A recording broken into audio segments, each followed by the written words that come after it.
When Aung San Suu Kyi had her house arrest extended last year, many believed her political party would be left to fight for democracy in the Myanmar elections. But the National League for Democracy will now officially cease to exist, choosing not to register for the upcoming polls and facing dissolution under the country's election laws. It was a controversial decision taken in protest against the military junta's election rules. NLD is purely based on moral, the principle, their absolute sort of resolute stand against injustice in the military. So the strategy, any viable strategy, has been absent in NLD in the past 20 years. Members of the NLD operate in exile in the Thai city of Chiang Mai. They admit people inside Myanmar are disappointed the party's being dissolved, but say the game is far from over for them and their iconic leader.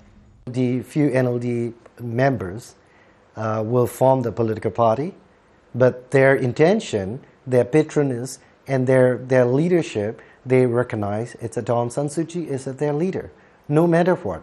Almost no one in the exiled community holds out hope that the elections will be free and fair or bring about any real change for the people of Myanmar. It's clear that in the political vacuum created by the NLD, it will be even harder for voters to make their voices heard. Some former party members are likely to run as independent candidates, but it's feared this will split the vote and hand more power to the military-backed parties.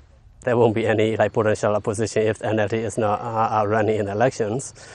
So in that sense, it's difficult to say that NLD made the right decision.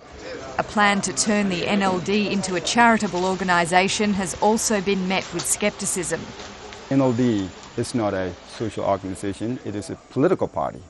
And in Burma, if you're not a political party, and you may not be able to combine politics with social and developmental issues. I think they are lethal combination for an organisation like NLD.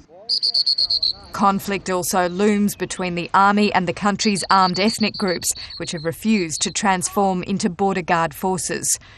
The death of the NLD will not extinguish the desire for democracy in Myanmar, but it takes away the political vehicle of the country's most recognisable symbol of freedom. Aela, Callan, Al Jazeera, Chiang Mai.